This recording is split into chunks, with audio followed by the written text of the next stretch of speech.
In this video, we're going to be testing the Hota T6. Is this the smallest little LiPo charger you can get? I mean, seriously, look at this thing in the palm of my hand. This may be the smallest one. We're going to get it out of the box. We're going to check out the specs. Then I'm going to show you how to use it and what you may need to know before you buy one. If you're new to the channel, welcome. My name is Troy. This is RoadsideRC. You'll tend to find me bashing or crawling or drifting or racing, plus doing product review videos and how-tos. Let's start by getting this little thing out of the box and looking at some of the specs. It is legitimately very, very small. In the box, not a whole lot. There's a little XT30 to XT60 adapter. There is the charger itself. Yes, literally, that is how big it is. And then a little instruction manual. One of the first very key things that you need to know is it does not come with its own power supply.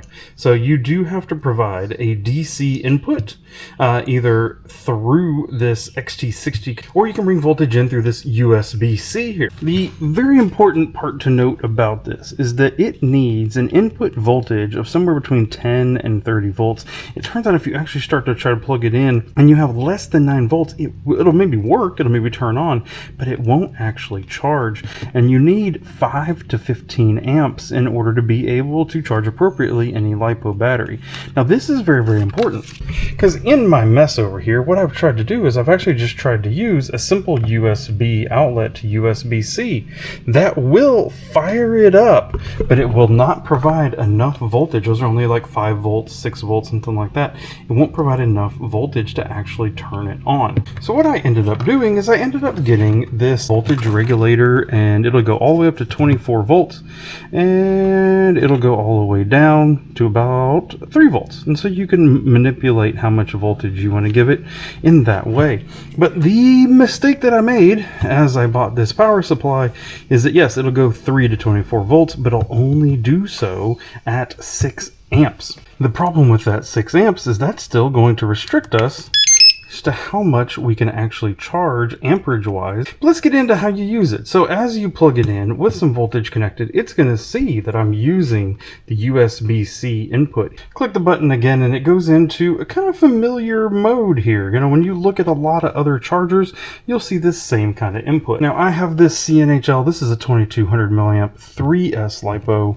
What we're going to do, XT60 plug right here on the side, and the balance port in here on the bottom. As soon as I do that, you can see the 3 cells down here. Yes, in theory, it will charge up to a 6S LiPo. You can see that here.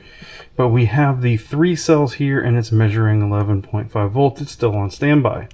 If we go into the menu here, then we can select the different things that we want to do. You can use it just as an output of a power supply. Charge in this situation is a balanced charge.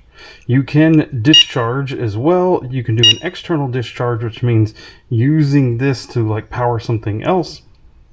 Storage charge everything or balance it. In this situation, balance, what this means is just balancing all the cells where they are right now.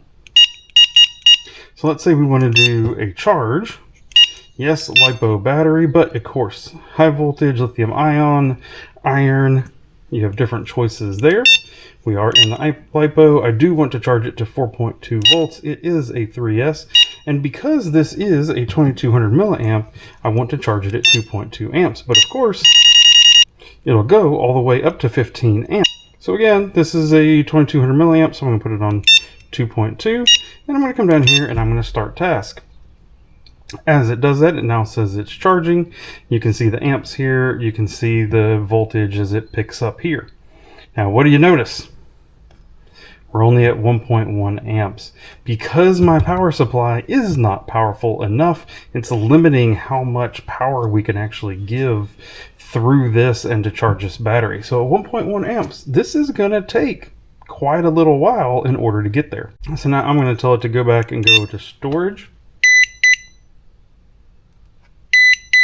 That's the kind of beep you hear when you're all done with your settings. So of course, if I was using this charger, what I typically would only ever really use in any situation is storage to get a battery back to storage charge, or I would use it in the balance charge stage, which is just labeled here as charge. And so that's how you would use this charger. And so it's really important though, is that you need your own power supply. Then again, over here on this side, we can plug the LiPo in.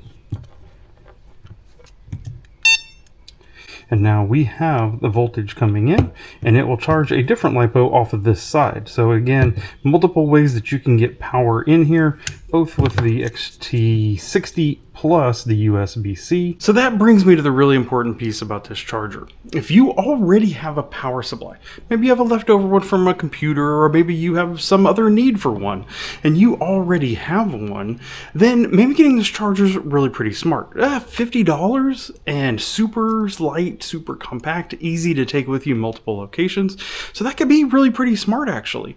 But if you were like me, and you didn't have a power supply, then buying this plus a $30-ish power supply or something along those lines puts you almost at a much better charger's price. Because it's close, when you get close to $100, you can get this Hota bigger brother, the Pro, that's just plugs into the wall, dual LiPo charger for just a little bit over $100, something like that. I'll give a screenshot here of what it looks like.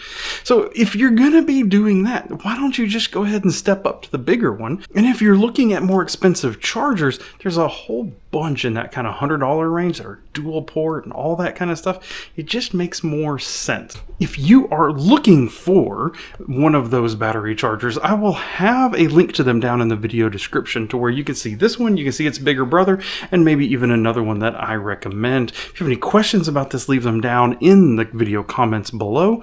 And if you want to see anything other kind of tech that I have done and reviews that I've done, that'll be over here popping up on your right in one of these playlists. So thank you for watching, and goodbye.